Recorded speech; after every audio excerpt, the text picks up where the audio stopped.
नमस्कार।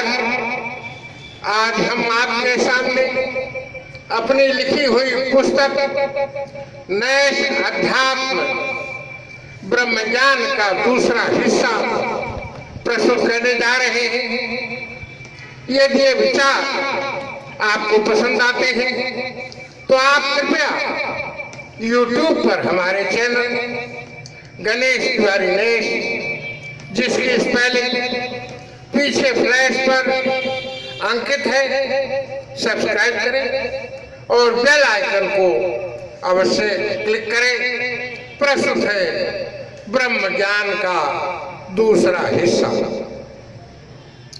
जब जीव की चाहत बनी रह जाती है, जब उसकी इच्छाएं शेष रह जाती है और उसका ये शरीर छूट जाता है, तब जीव पुनः चतुर योनियों में जन्म लेकर अपनी इच्छा को, अपनी चाहत को पूरी करता है। शरीर छोड़ते समय जीव अपनी शेष चाहतों, शेष इच्छाओं के बारे में ही प्रायः चिंतन किया करता है। इसलिए वह दूसरे जन्म में उसी योनि में ही जन्म लेता है जहां पर उसकी पूर्व जन्म की बची हुई इच्छाओं की पूर्ति हो सकती है। कर्म 3 श्रेणियों में बांटा गया है। पहला संचित कर्म, दूसरा प्रारब्ध कर्म, तीसरा क्रियमाण कर्म। वह कर्म जो व्यक्ति अपने आयु काल में करता है उसे क्रियमाण कर्म कहते हैं। शरीर छोड़ने के बाद जीव अपने अच्छे अथवा बुरे कर्मों को संस्कार के रूप में साथ में ले जाता है। इसे संचित कर्म कहते हैं। जन्म लेते समय जीव अपने संचित कर्मों में से कुछ भाग के फल को साथ में लाता है। इसे प्रारब्ध अथवा भाग्य कर्म कहते हैं। इसी प्रारब्ध कर्म फल के कारण वह व्यक्ति अपने वर्तमान जीवन काल में अच्छा और बुरा फल भुगतता रहता है तथा क्रियमाण कर्म के द्वारा वह इसके अतिरिक्त आप अच्छे और बुरे कर्मों को करके वह शरीर छोड़ते समय अपने साथ ले जाता है और अपने पूर्व से संचित कर्मों में इसे जोड़ देता है। यह जीव यदि अपने सुकर्मों से ईश्वर की विशेष अनुकंपा से मुक्त हो जाता है तो आवागमन से मुक्त होकर गोलोक, ईश्वरीय लोक में पहुंच जाता है। यदि पुण्य कर्म अधिक हुए तो देवलोक, स्वर्गलोक में पहुंचकर आनंद भोगता है तथा पुण्य क्षीण होने पर वह पुनः इसी धरती पर आ जाता है। और यदि शेष इच्छाओं को लेकर वह शरीर छोड़ता है तो पितृलोक में सूक्ष्म शरीर से भटकता रहता है तथा अवसर पाकर चतुर योनियों में प्रवेश करके पुनः जन्मता है।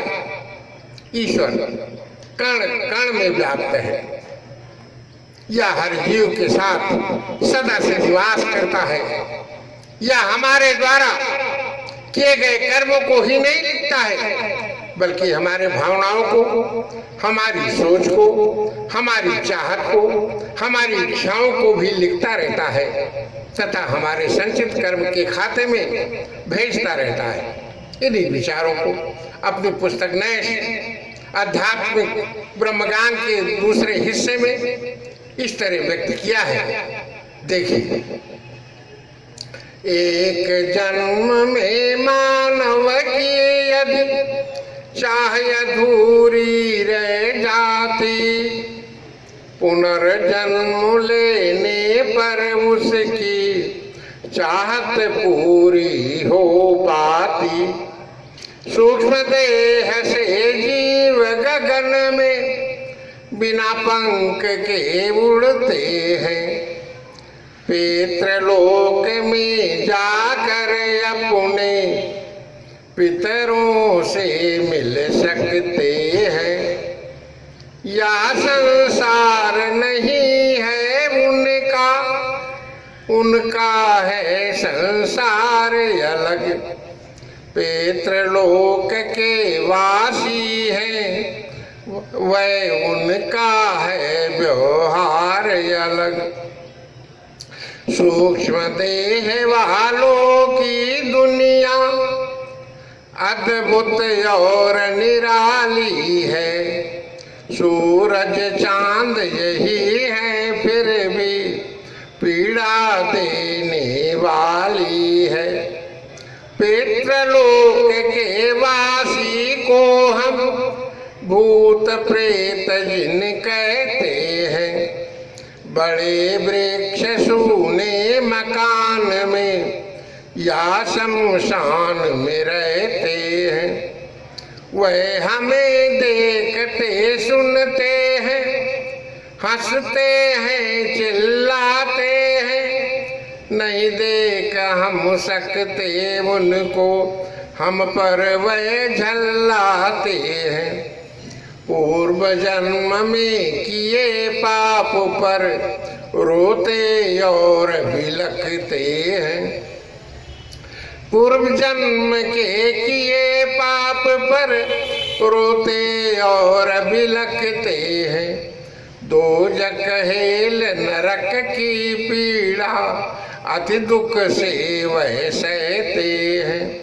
सत्य मार्ग पर चलने वाले, सत्य मार्ग पर चलने वाले देह छोड़ कर जाते हैं। स्वर्ग पहुँच कर यही जीव फिर देव तुल्य हो जाते हैं। सत्य मार्गी जीव कहीं यदि अपना वास बना लेते, बारगाह में जो जन आते झोली उनके भर देते। कुछ दोस्त प्रकृति वाले हैं, वे जन को दुख पहुँचाते हैं। उसकी काया में प्रवेश कर अपनी तृषा बुझाते हैं। रोगग्रस्त मानव की पीड़ा नहीं जीव सह पाता है। आत्मपूर्वक पंच द्वार से वह बाहर आ जाता है। जीव निकल जाने पर शव को दरिया में तैराते हैं।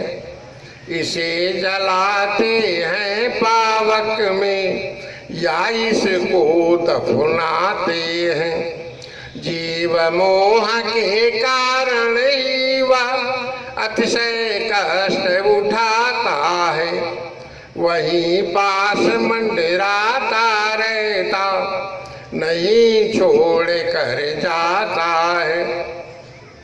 जन्म जन्म से गुथी वृत्तियां नष्ट नहीं हो पाती है। नर की गहन साधना द्वारा निश्चित ही जल जाती है। पाते ही सानिध्य ब्रह्म का जीव ब्रह्म में हो जाता।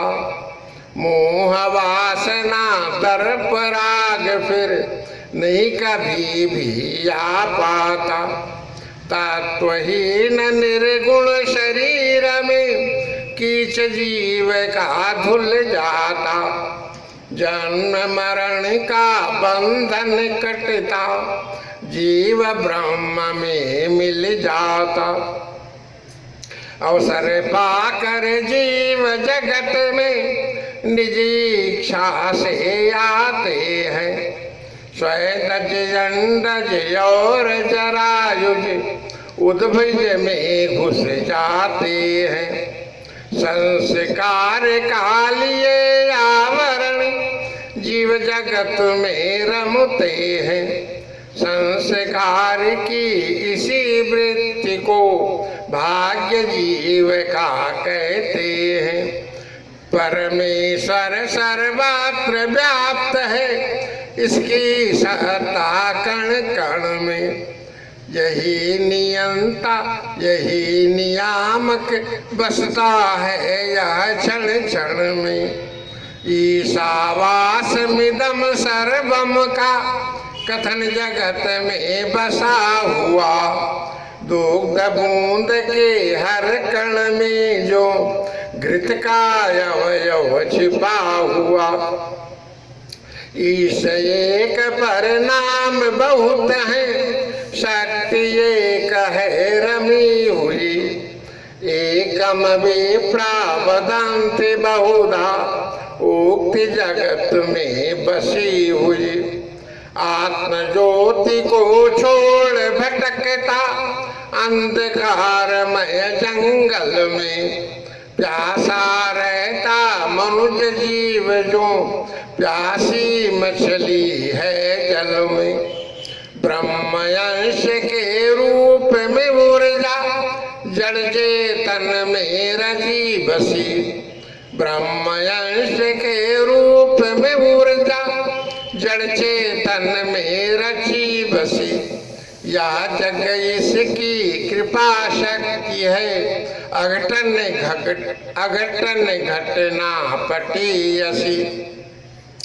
ब्रह्म साधना है तो पतंजल योग सूत्र बतलाते हैं। साधक गण इस पथ पर चलकर ब्रह्मलीन हो जाते हैं। धन्यवाद। जय हिंद।